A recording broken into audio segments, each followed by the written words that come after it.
É possível transferir a consciência humana para um robô, um ser robótico?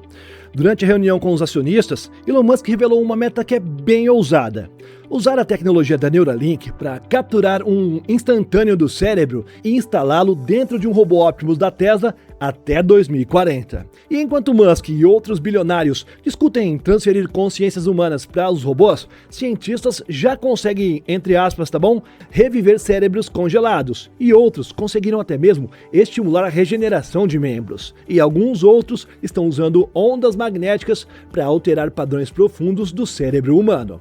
E ao mesmo tempo, enquanto tudo isso acontece, hologramas com inteligência artificial começam a ocupar espaços públicos. Aceleradores de partículas passam agora a pensar sozinhos, e os próprios data centers das inteligências artificiais já começam a alterar a temperatura das cidades. Bora entender tudo isso.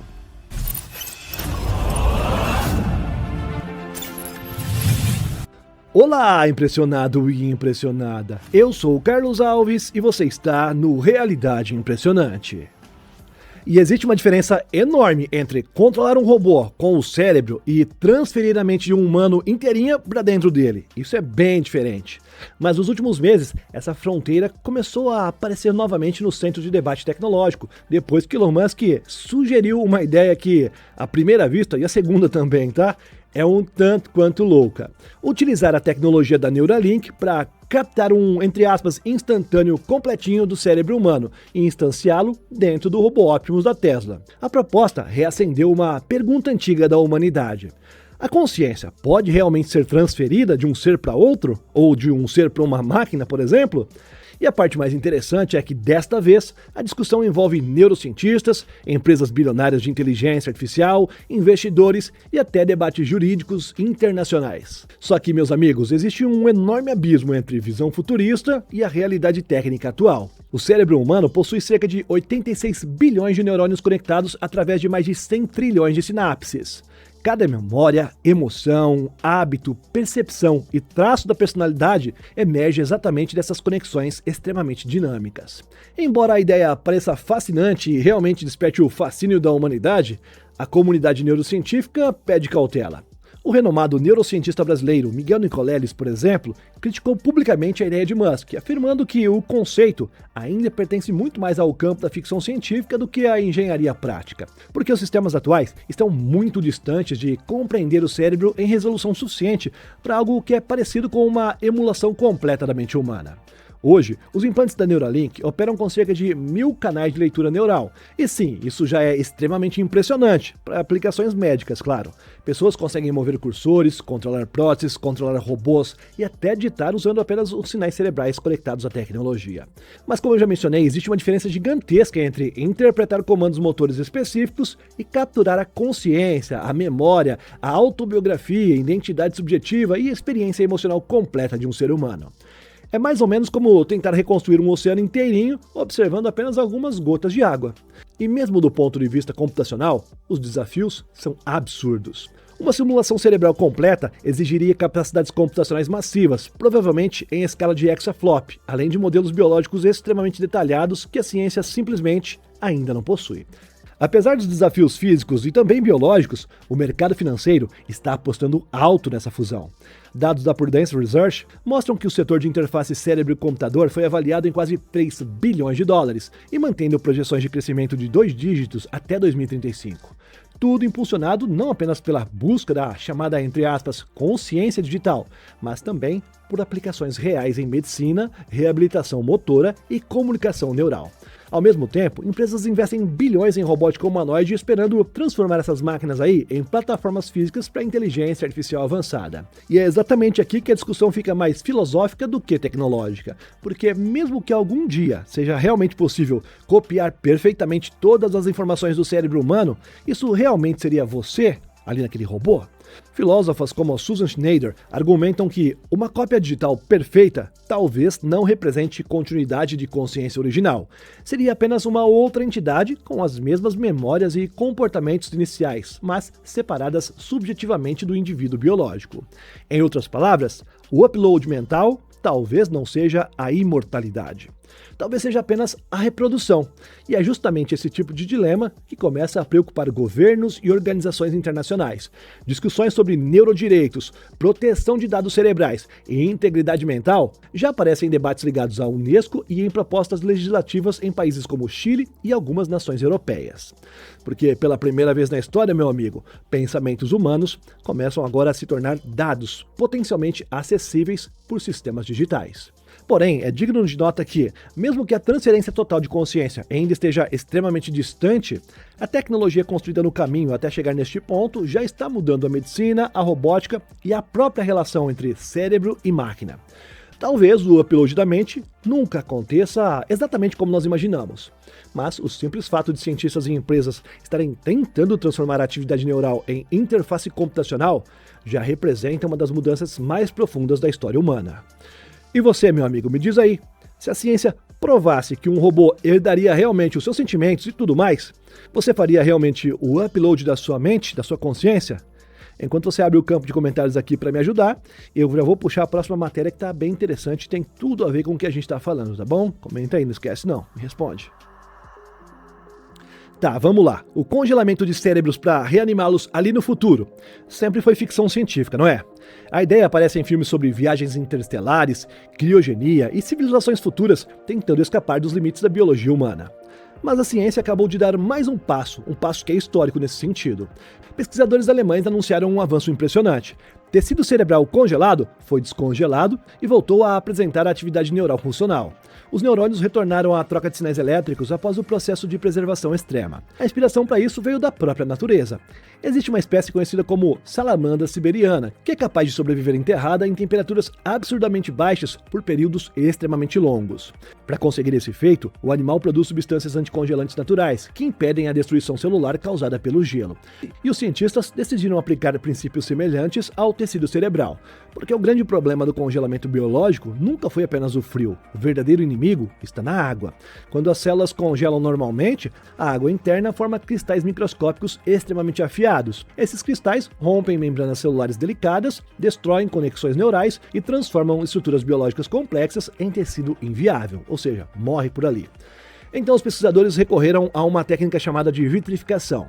Em vez de permitir que a água forme os cristais tradicionais de gelo, o tecido é resfriado de maneira extremamente rápida, usando o nitrogênio líquido a temperaturas próximas de menos 196 graus Celsius. Nessas condições, a água não cristaliza de forma convencional. Ela entra em um estado amorfo, quase como semelhante ao vidro. E isso muda completamente o resultado biológico, porque a estrutura microscópica do cérebro permanece muito mais preservada durante o congelamento. Os testes foram realizados em amostras do hipocampo de ratos, uma região profundamente ligada à memória e ao aprendizado. O tecido permaneceu armazenado em temperaturas extremamente baixas antes de ser descongelado cuidadosamente em soluções aquecidas. E os resultados surpreenderam os próprios pesquisadores. As células mantiveram a atividade metabólica funcional, as mitocôndrias continuaram operando adequadamente e, talvez, o mais importante de tudo, as conexões neurais preservaram sinais ligados à plasticidade cerebral. É a capacidade fundamental do cérebro de fortalecer as conexões e formar as memórias.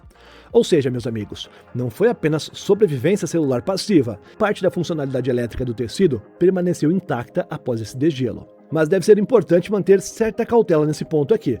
Os próprios autores do estudo reforçaram que isso aí está extremamente distante de congelar pessoas inteiras ou ressuscitar cérebros humanos ali no futuro.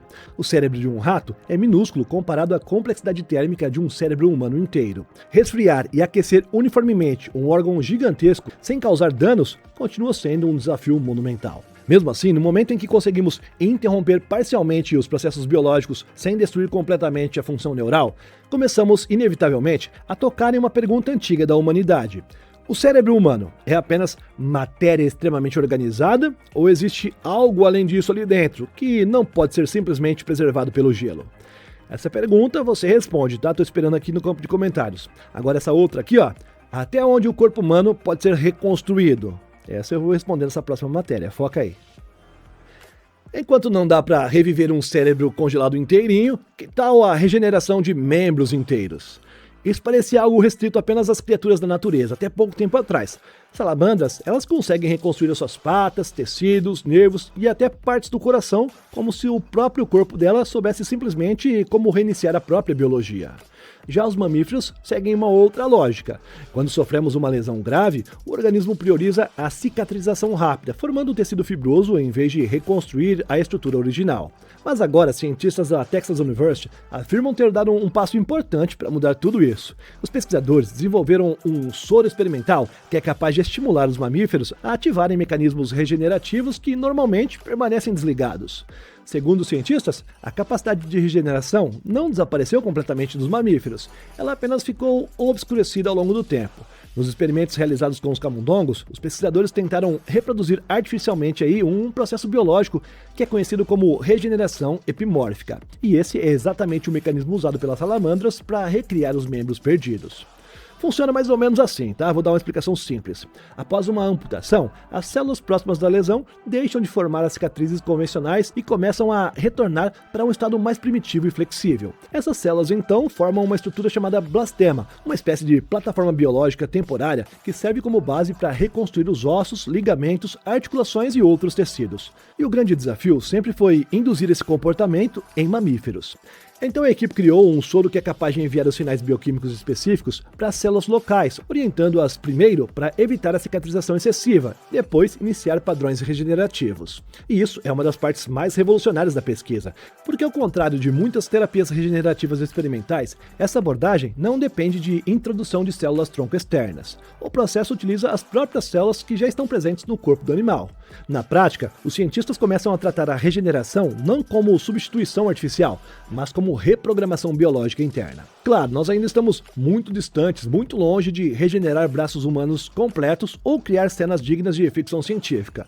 Os próprios pesquisadores reconhecem as limitações atuais da técnica, mas o impacto potencial é enorme. No curto prazo, tecnologias assim podem ajudar na regeneração de tecidos após acidentes graves, queimaduras, lesões nervosas ou cirurgias complexas. E no futuro, talvez mudem completamente a nossa compreensão sobre o envelhecimento, amputações e recuperação biológica. E conforme os cientistas começam a reprogramar tecidos e regenerar partes do corpo, eles também passam a tentar modificar diretamente padrões invisíveis dentro do nosso cérebro. Essa está interessante. Bora ver. Não, peraí. Antes de tudo, antes dessa próxima matéria, na verdade, né? Deixa eu te dar um recado, presta atenção, é bem importante. E antes de começar, já vou te adiantar uma coisa, tá? É 100% segura e é 100% confiável. E como prova, você não precisa usar o seu cartão de crédito, tá ok?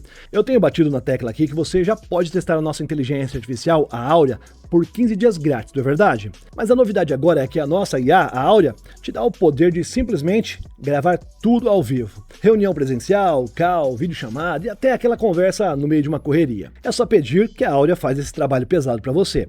Ela transcreve tudo automaticamente, ela faz um resumo, separa as decisões mais importantes e já transforma tudo em ações organizadas. E tem mais, tá? Quando você ativa o AX Fusion, a Áurea escolhe sozinha qual inteligência artificial é melhor para cada tarefa que você está fazendo. Cloud, ChatGPT, Grok, DeepSeek e muitas outras IAs estão todas dentro da Áurea, todas organizadas e nas mãos da nossa IA. E pode confiar, tá bom? A Áurea está um absurdo. São mais de 120 agentes de inteligência artificial prontos para trabalhar para você. Duvida, meu amigo? Corre aqui na descrição ou no comentário fixado e já comece a usar os seus 15 dias grátis. Me ajuda que eu te ajudo, hein? Vamos lá? Vamos continuar agora. Alguns vícios, como o de fumar, talvez seja uma das batalhas mais difíceis que existem dentro de um cérebro humano. Isso acontece porque o vício em nicotina não é apenas um hábito. Ele altera profundamente os sistemas neurais ligados à recompensa, ao desejo e ao autocontrole. Agora imagine tentar reequilibrar esses circuitos usando rajadas de ondas magnéticas disparadas diretamente no cérebro de quem precisa. Pesquisadores da Universidade de Carolina do Sul afirmam que uma técnica chamada estimulação magnética transcraniana repetitiva, conhecida como EMDR, pode ajudar os fumantes a reduzir drasticamente o consumo de cigarros, isso sem cirurgia, sem implantes e sem medicamentos invasivos. O método utiliza pulsos magnéticos extremamente precisos. A ideia é modular regiões específicas do cérebro associados ao vício. E talvez o mais interessante de tudo seja que essa tecnologia já vinha sendo estudada para outras condições neurológicas, incluindo depressão, dor crônica e transtorno obsessivo compulsivo. Agora os cientistas começam a investigar algo ainda maior: se o cérebro humano pode ser, entre aspas, recalibrado magneticamente para combater dependências químicas. Segundo o pesquisador Xinbao Li, o vício cria um desequilíbrio interno no cérebro. Regiões ligadas à recompensa e ao desejo se tornam hiperativas, enquanto as áreas responsáveis por tomadas de decisão e também do autocontrole enfraquecem gradativamente. Então a proposta da MRTR é relativamente simples, em teoria, claro. Estimular magneticamente as regiões responsáveis pelo controle racional para poder restaurar parte desse equilíbrio neural. E isso revela algo importante sobre o futuro da neurociência. Durante muito tempo nós tratamos os vícios quase que exclusivamente como questões comportamentais ou psicológicas. E agora começamos a enxergá-los também como padrões físicos de atividade neural potencialmente modificáveis por tecnologia. E por falar em enxergar, foca nessa próxima matéria aqui, tá? E enquanto não podemos transferir as nossas mentes para um robô, que tal ter um holograma seu disponível por aí? No Terminal B da LaGuardia Airport, passageiros passam a ser recebidos por Bridget, um holograma hiperrealista alimentado por inteligência artificial, que é capaz de conversar em tempo real com os visitantes, responder às perguntas e fornecer orientações detalhadas dentro do terminal. O mais curioso é que Bridget não parece exatamente uma máquina tradicional de atendimento. Ela possui presença física em tamanho humano, ela mantém as conversas naturais e utiliza mapas atualizados do aeroporto para orientar os passageiros até os portões, áreas de bagagem e salas VIP, quase como uma recepcionista digital. O sistema foi criado através de uma parceria entre a Proto e a Holomídia, combinando holografia com inteligência artificial conversacional. Mas essa história revela algo muito maior do que apenas uma curiosidade futurista de aeroporto, porque os aeroportos estão começando a se tornar laboratórios reais da interação entre humano e a física. E existe uma razão prática para isso acontecer. Ambientes aeroportuários são extremamente complexos, eles são multilingües e, em muitos casos, bem estressantes. Milhares de pessoas circulam constantemente em espaços gigantescos, tentando encontrar informações específicas enquanto lidam com atrasos e a pressão do tempo passando. Então, sistemas digitais inteligentes começam a parecer uma solução operacional que é extremamente eficiente, só que diferentes países parecem estar seguindo caminhos completamente distintos para resolver esse problema. Nos Estados Unidos, aeroportos como o LaGuardia e o Miami International Airport apostam em assistentes holográficos com aparência quase que humana. O aeroporto de Miami, inclusive, já implementou sistemas capazes de conversar em dezenas de idiomas e integrar o atendimento físico com WhatsApp e chatbots digitais. Ou seja, o passageiro começa uma conversa na própria casa e continua o mesmo atendimento diante de um holograma ao chegar no aeroporto. É fato que os aeroportos funcionam como pequenos retratos do futuro. Eles antecipam as tecnologias, comportamento social e sistemas de controle antes mesmo que eles se espalhem para o restante das cidades. Então, talvez esses hologramas aí não sejam apenas atendentes futuristas. Talvez eles sejam os primeiros sinais de como a inteligência artificial começará a ocupar os espaços físicos públicos, no nosso cotidiano. Mas, e quando a IA é instalada em um colisor de partículas? Bora ver o que acontece. Cientistas trabalham no que pode se tornar o primeiro colisor de partículas do mundo inteiro, que é projetado com inteligência artificial nativa integrada na própria infraestrutura. O projeto se chama Colisor Elétron-Íon, ou simplesmente EIC, e quando ele entrar oficialmente em operação, provavelmente em meados da década de 2030, ele deverá processar por segundo cerca de 500 mil colisões de partículas. O mais impressionante, porém, é o fato de que seres humanos simplesmente não conseguem controlar manualmente algo tão complexo em tempo real. Dentro do acelerador, partículas irão circular em direções opostas, em um anel de quase 4 km a velocidades próximas da luz. Manter tudo isso estável exige monitorar dezenas de milhares de parâmetros simultaneamente: intensidade dos feixes, alinhamento magnético, vibração, temperatura, sincronização e comportamento dessas partículas. Ou seja, é informação demais até para equipes inteiras de especialistas acompanharem continuamente. Então os pesquisadores decidiram tentar algo diferente. Em vez de apenas operar o acelerador com o auxílio humano, o sistema foi projetado para aprender sozinho. Algoritmos de aprendizado de máquina irão observar continuamente o comportamento dos feixes e ajustar automaticamente os controles para poder manter a estabilidade operacional. Com base nos testes, os sistemas de IA agora serão responsáveis por separar o sinal de ruído em tempo real, reconstruindo os eventos físicos a partir dos rastros deixados pelas partículas dentro do detector. Na prática, a máquina não apenas realiza os experimentos, ela também ajuda a interpretar o próprio universo enquanto os dados estão surgindo. Só que toda essa inteligência artificial possui um custo físico gigantesco, viu? Porque por trás dessas máquinas que começam a, entre aspas, pensar sozinhas, existe uma infraestrutura que está consumindo energia em escala cada vez maior e está aquecendo algumas coisas aí, hein? Vamos ver. Existe uma consequência invisível da inteligência artificial que poucas pessoas estão percebendo. Enquanto nós estamos discutindo algoritmos, robôs e supercomputadores, a infraestrutura física que sustenta toda essa revolução aí começa literalmente a alterar a temperatura das cidades. Pesquisadores da Arizona State University descobriram algo preocupante. Centros de dados estão elevando a temperatura de bairros inteiros ao redor de Phoenix, nos Estados Unidos. Em alguns pontos, o aumento registrado chegou a perto de 2 graus Celsius. Pode parecer pouco à primeira vista, né? Mas em regiões que já convivem com o calor extremo, essa diferença muda bastante coisa.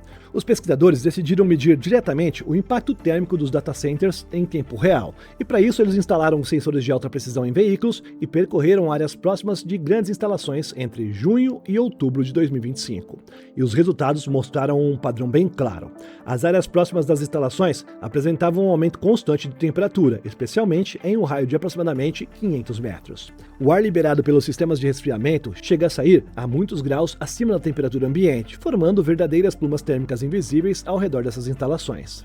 A capacidade dos data centers norte-americanos deve mais que dobrar até 2030, impulsionada principalmente pela corrida da inteligência artificial. Isso significa mais servidores, mais consumo energético e, potencialmente, mais impacto térmico urbano. Se gostou desse episódio, já sabe, né? Deixa o seu like, confere a sua inscrição, tá? Eu falo sempre aqui, a plataforma pode retirar sem querer isso aí, dá uma conferida, vê se está inscrito ainda. Obrigado por me acompanhar até aqui. Clica em uma das 2 sugestões que estão na sua tela que nós nos vemos no próximo. É só clicar. Já já você me vê lá, tá bom? Tchau, tchau e até daqui a pouco. Valeu!